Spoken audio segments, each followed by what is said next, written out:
네, 안녕하세요. 부산국제영화제 수석 프로그래머 남동철입니다.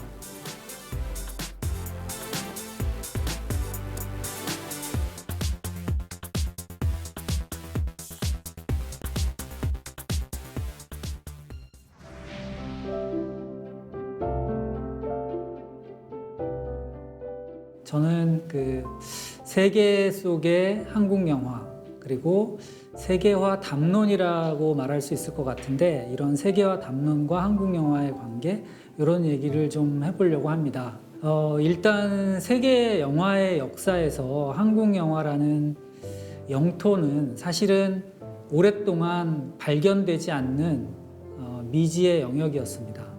1980년대에 이르기까지도 한국 영화에 대해서 관심을 갖고 있는 세계 영화의 중요한 전문가들 또는 영화제 이런 곳들이 그다지 한국 영화에 대해서 큰 관심을 보이지 않았었고요.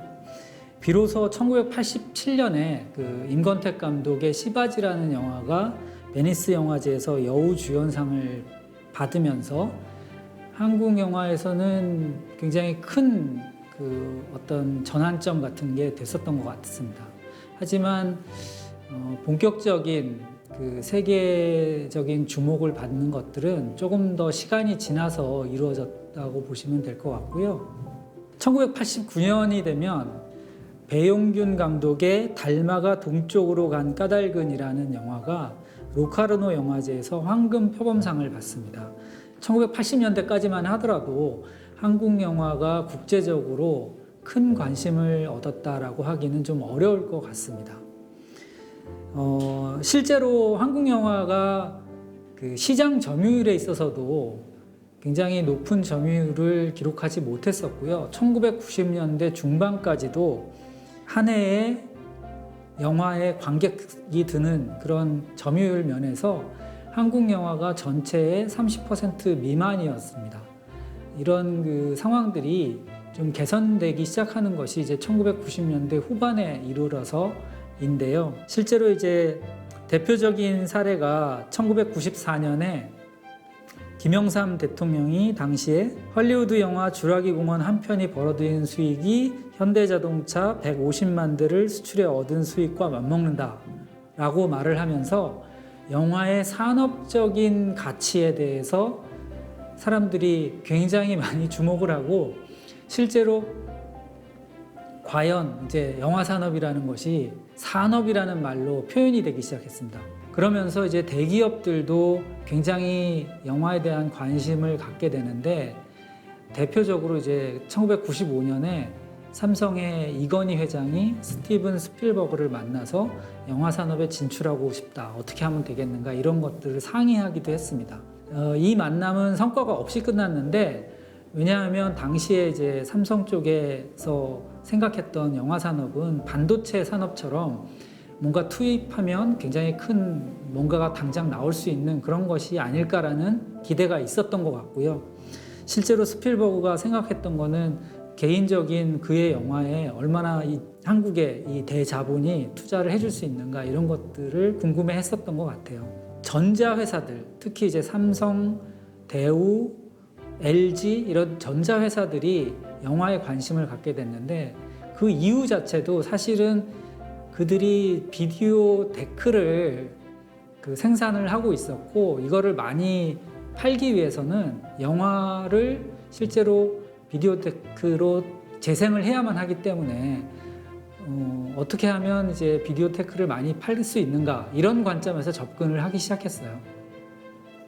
그러다 보니까 이제 산업적으로도 소프트웨어적인 접근이라기보다는 하드웨어적인 접근을 했었던 시기라고 볼 수 있을 것 같고요. 이런 상황 속에서 이제 대기업들이 여러 가지 시행착오를 겪게 됩니다. 대표적인 것은 이제 CJ가 처음에 이제 영화 산업을 굉장히 일찍부터 시작을 했고, 지금까지도 영화 산업을 하고 있지만, 이 과정에서 여러 가지 어려운 일도 많았고, 흥행 실패도 많이 겪었고, 이런 과정 속에서 영화에 대한 어떤 학습을 많이 했다라고 이야기할 수 있을 것 같아요. 이런 것들이 이제 한국에서 영화가 국제화되는 또는 세계적인 어떤 주목을 받는 데까지 나아가는 어떤 수업료 같은 것이었지 않을까라는 생각을 합니다.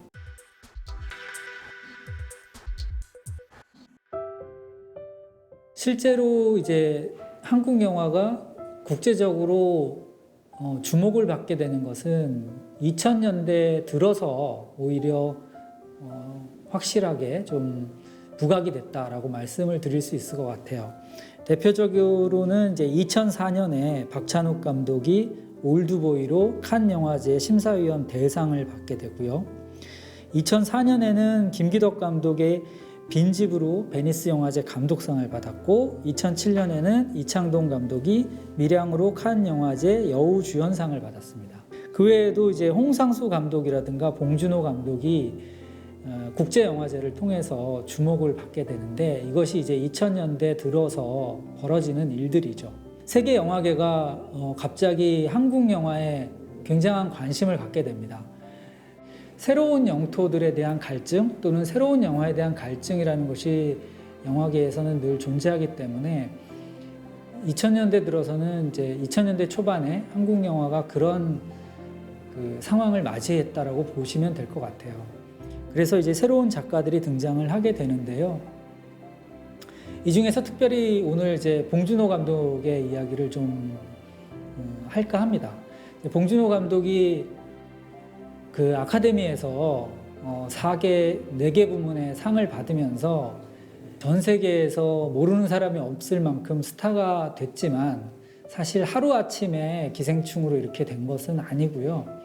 봉준호 감독의 영화가 꾸준히 그 일정한 평가를 받고 세계적인 주목을 받아왔기 때문에 그것이 이제 차곡차곡 쌓여서 이런 성과까지 이어졌다라고 이해를 하시면 될 것 같습니다.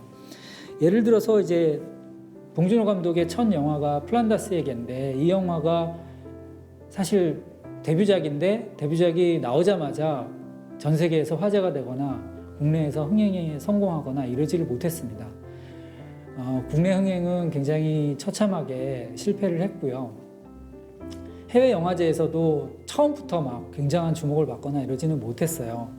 오히려 이제 두 번째 영화가 국내에서 굉장히 화제가 되고 흥행에도 성공하고 그런 것과 더불어서 해외에서도 주목을 하게 됩니다.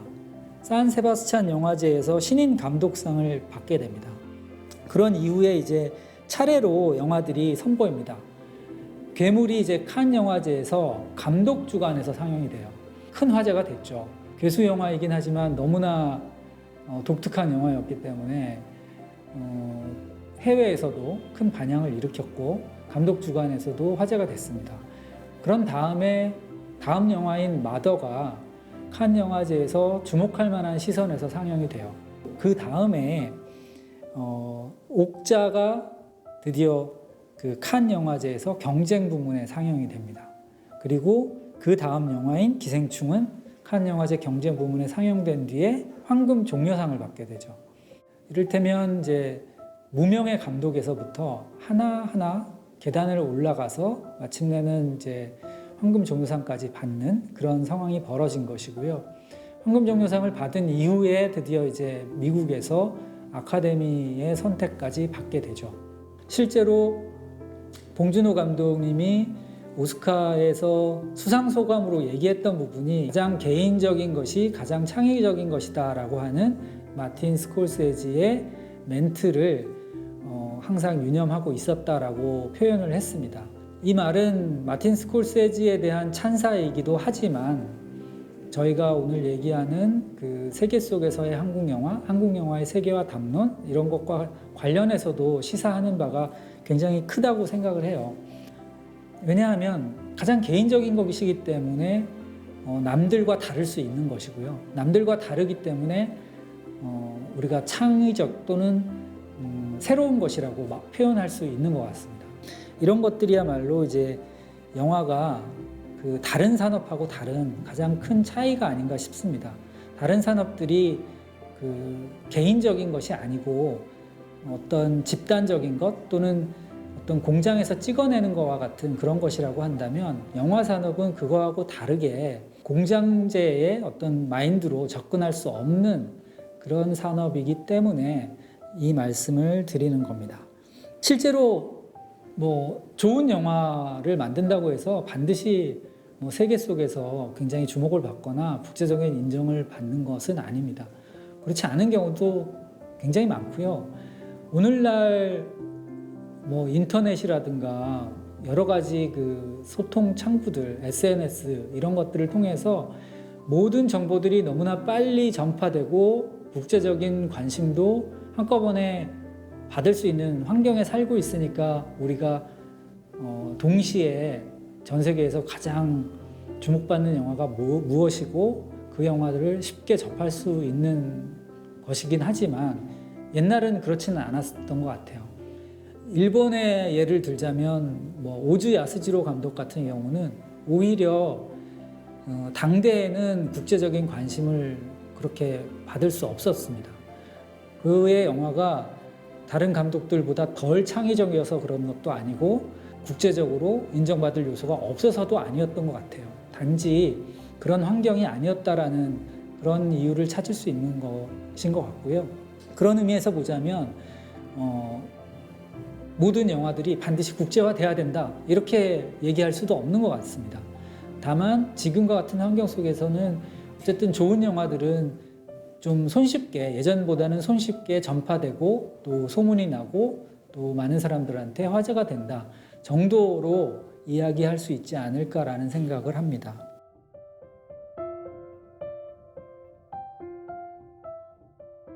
그 또 하나의 화제작인 벌새 이야기를 해야 될 것 같은데요. 벌새라는 영화 역시도 봉준호 감독이 얘기했던 가장 개인적인 영화 중에 하나라고 생각을 합니다. 벌새는 어떤 소녀가 성장하는 이야기를 다루고 있는데 이 소녀가 겪게 되는 어떤 사건들은 감독 본인의 체험에서 우러나오는 그런 이야기들이어서 굉장히 개인적인 이야기라고 할 수 있죠. 특히 뭐 성수대교가 무너지는 사건이라든가 어떤 선생님과의 어떤 인연이라든가 이런 부분들을 보면 개인적인 어떤 경험들이 없으면 이런 영화들이 만들어질 수 없겠구나라는 걸 충분히 짐작할 수 있습니다. 하지만 이 영화는 개인적인 것으로 끝나는 것이 아니라 그만큼 또 창의적인 영화이기도 합니다. 이 영화가 가지고 있는 어떤 개성들은 남들이 만드는 영화들하고 좀 확연한 차이가 있고요. 다루고 있는 소재와 주제뿐만 아니라 영화의 스타일에 있어서도 그런 부분들이 뚜렷하게 드러나기 때문에 개인적이면서 창의적인 영화, 그래서 또 국제적으로 주목을 받을 수 있는 영화가 되지 않았을까라고 생각을 합니다. 이 영화는 이제 부산국제영화제에서 처음 선보였었고요. 부산국제영화제에서 관객상을 받은 것을 시작으로 해서 베를린 영화제 제너레이션 부문에 상영을 해서 대상을 받았고, 그다음에 미국에서는 트라이베카 영화제에서 최우수 국제 장편 영화상을 받았습니다. 그 이후에 굉장히 많은 영화제들에서 상을 받았는데 이렇게 많은 상을 받은 이유는 이 영화가 어떤 여성의 성장담을 다루고 있으면서도 누구나 공감할 수 있는 이야기를 하고 있고 이런 것들을 개인적이면서도 창의적인 방식으로 전달했기 때문이라고 생각을 합니다. 더불어서 꼭 말씀을 드리고 싶은 부분은 이 영화가 가지고 있는 좀 특별함이 있습니다. 그것은 지금 전 세계가 가지고 있는 어떤 공통적인 관심사 중에 하나를 잘 표현하고 있다라고 얘기를 할 수 있을 것 같아요. 미투 운동을 시작으로 해서 여성 영화에 대한 관심, 그리고 여성의 이야기에 대한 관심 이런 것들이 전 세계적으로 중요하게 다뤄지기 시작했고 이 시점과 벌새가 가지고 있는 어떤 개성이 잘 맞아떨어졌다라는 생각을 합니다. 그렇기 때문에 벌새라는 영화는 어떤 면에서는 어떤 시대의 이정표 같은 느낌을 주는 영화가 됐어요. 만들 때부터 내가 전 세계적으로 이런 주목을 받아야 되겠어 라는 생각을 가지고 만들어서 이루어진 일은 아니라고 생각을 합니다. 가장 개인적인 체험을 만들었고 그 체험을 기반으로 한 이야기가 보편성을 갖게 되는 과정에서 자연스럽게 이게 뒤따라온 결과라고 할 수 있을 것 같아요.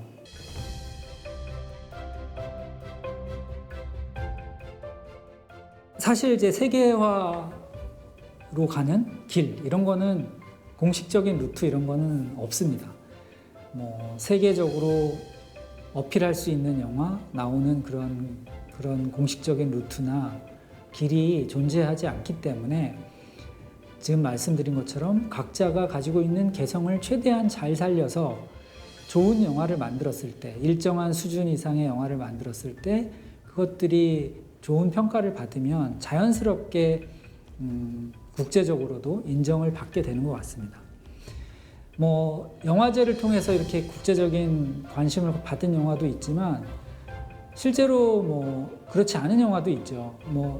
물론 이제 부산행이라고 하는 영화 같은 경우는 칸 영화제에서 이 영화 역시도 상영이 됐었기 때문에 국제영화제를 통해서 화제가 된 것이 맞지만 산업적으로도 굉장히 큰 영향력을 가지면서 아시아의 여러 나라에서 굉장히 크게 성공을 했죠. 흥행에 성공을 했는데 아마 이것 역시도 제가 말씀드리는 이런 맥락하고 다르지는 않은 것 같아요. 한국의 좀비 영화를 만드는 공식 이런 것들은 존재하지 않습니다. 그런데 굉장히 선구적인 시도를 한 거죠.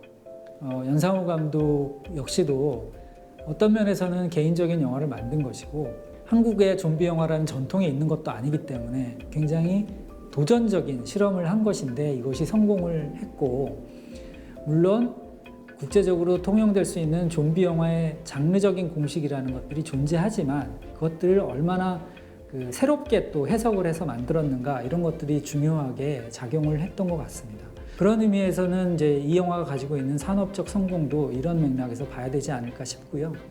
전 세계가 똑같이 환호하지 않더라도 지역별로도 다른 상황들이 펼쳐지기도 하고 특별한 영화들은 또 특별하게 자신만의 방식으로 세계화의 길을 걷기도 합니다. 예를 들어서 홍상수 감독의 영화 같은 경우는 사실 홍상수 감독님이 꾸준히 1년에 한 편 이상씩 영화를 만들 수 있는 배경에는 전 세계에서 홍상수 영화를 보는 그런 팬층이 생겨났기 때문입니다. 홍상수 감독의 영화야말로 참 개인적인 영화라고 얘기를 할 수 있죠.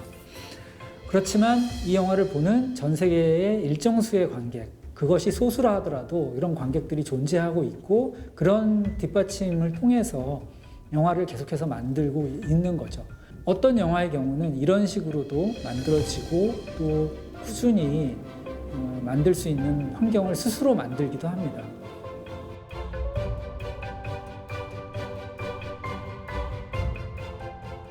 한국 영화가 세계 영화의 어떤 지도 속에서 한국 영화라고 하는 영토를 만들게 되고 그런 족적을 남기게 된 것은 갑작스럽게 생긴 일은 아닌 것 같습니다. 이것은 분명히 한국 영화가 기본적으로 역사를 가지고 있고 일정한 좋은 전통들을 가지고 있었기 때문에 가능했던 일이라는 생각이 듭니다. 물론 2000년대에 들어서 박찬욱 감독이나 홍상수, 이창동, 김기덕, 봉준호 이런 감독들이 주목을 받게 됐지만 그 이전에 전 세대 감독들도 존재했습니다. 이제 봉준호 감독이 거의 매번 언급하는 대표적인 인물이 김기영 감독인데요.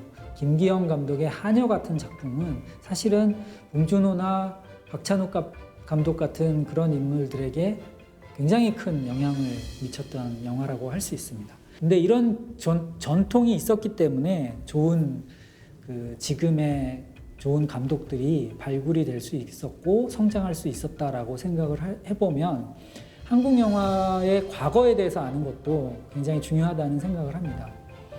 그런데 이제 이런 지점이 바로 영화에 대한 기본적인 토대를 다지는 일이라고 할 수 있는데 이런 부분에 있어서 아직 저는 좀 부족한 점들이 있는 것 같아요.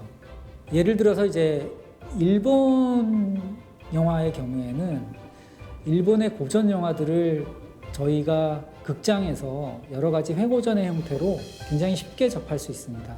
그 이유 중에 하나는 일본 영화들을 전 세계에 알리기 위해서 정부 차원에서 또는 민간 차원에서 특별한 노력들을 했기 때문에 가능했다고 생각을 해요.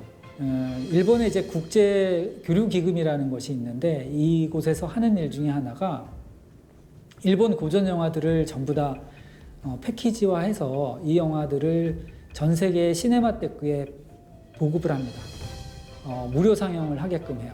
그러다 보니까 시네마테크들에서는 항상 무료로 어떤 영화들을 공급받을 수 있다면 그 영화들을 자꾸 틀 수밖에 없습니다. 일본의 고전 영화들이 그런 식으로 이제 배급이 되다 보니까 한국에서도 일본 영화가 수입이 되기 시작한 이후로는 일본 고전 영화들 굉장히 많이 볼 수 있는 환경이 됐어요. 한국 영화도 좀 그렇게 됐으면 좋겠다라는 생각이 들어요. 그리고 이제 그런 식의 토대에 대한 관심, 이게 뒷받침이 돼야 영화가 국제적으로 알려지는 것도 의미가 있고 또 그게 더 원활하게 이루어진다고 생각을 합니다. 비로소 이제 봉준호, 박찬욱 이런 감독들이 나오고 나서 그분들이 김기영의 한여 얘기를 하다 보니 한국 영화의 과거에 이런 영화가 있구나라는 관심을 가진 해외 영화 팬들이 등장을 합니다. 해외 영화 평론가들이 등장을 하고요. 그런 의미에서는 전 세계의 그 문화원을 비롯해서 여러 한국의 문화들을 좀 알리는 그런 기관들에서 이런 것들에 좀 관심을 더 갖게 되면 더 좋지 않을까라는 생각을 합니다. 한여가 없었다면 아마 박찬욱, 봉준호 나오지 않았을 가능성이 높고요. 이런 것들을 제대로 했을 때 국제화, 세계화라는 것도 가능해지지 않을까라는 생각을 합니다. 그래서 세계화를 단순하게 얼마나 많은 해외 영화인들한테 지금 만들어진 영화에 대해서 소개하느냐를 넘어서는 문제로 이해하고 또 접근을 해야 되지 않을까 싶고요. 그런 면에서는 우리가 아직도 해야 될 일들이 많이 남아있지 않을까라고 생각을 합니다. 제가 오늘 드릴 수 있는 부분들은 여기까지인 것 같고요. 앞으로도 이제 많은 분들이 이런 부분에 관심을 가질 텐데 제가 생각하지 못했던 분야에서도 연구할 거리들이 있고 또 접근할 수 있는 그런 일들이 존재할 거라고 생각을 하고 이런 일조차도 사실은 굉장히 창의적인 또는 개인적인 어떤 관심사에서부터 출발하기 때문에 새로운 관심사를 개발하는 것도 중요하지 않을까라고 마무리로 말씀을 드리고 싶습니다. 고맙습니다.